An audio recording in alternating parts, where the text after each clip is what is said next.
నాకు అంటే నేను ఇప్పుడు ఎమోషనల్ అయిపోయి ఏడాల్సి వస్తుంది. ఇంకెన్నాళ్ళు మీరు కొట్టుకుంటారు మన దేశంలోని మతం పేరుతో అని చెప్పండి. మతం పేరుతో కులం మనం ఎప్పుడు ఎలా ఎదుగుతాం? నాకు ఏడుపు ఆగట్లేదు.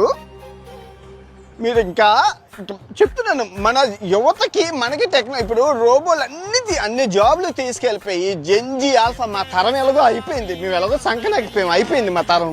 కానీ ఇప్పుడున్న ఆల్ఫా జెన్జీ జనరేషన్ ఎలా బతుకుతారు? ఎక్కువ జనాభా కలిగిన దేశం మనం. దయచేసి యువతకి మీకు చేతులైతే నమస్కరిస్తున్నాను. చదువుకోండి రా, బాగా చదువుకుంటే ఎలా అవుతుంది మన దేశం మీ చేతిలోనే ఉంది.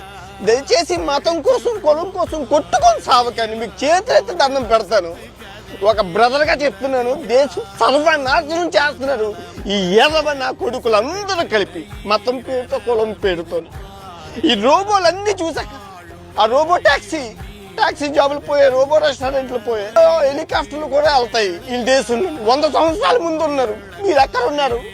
రోజు తెల్లాలేస్తే కులం మతం కుట్టుకు చేస్తున్నారు యాదవ్ నా కొడుకు. దేవుడే కాపాడాల. దేవుడు అనేవాడు ఉంటే చూసి కాపాడుతాడు దేశాన్ని, లేదంటే దేశాన్ని సర్వనాశనం చేసేస్తాడు. తెల్లాలేస్తే మతం కులం.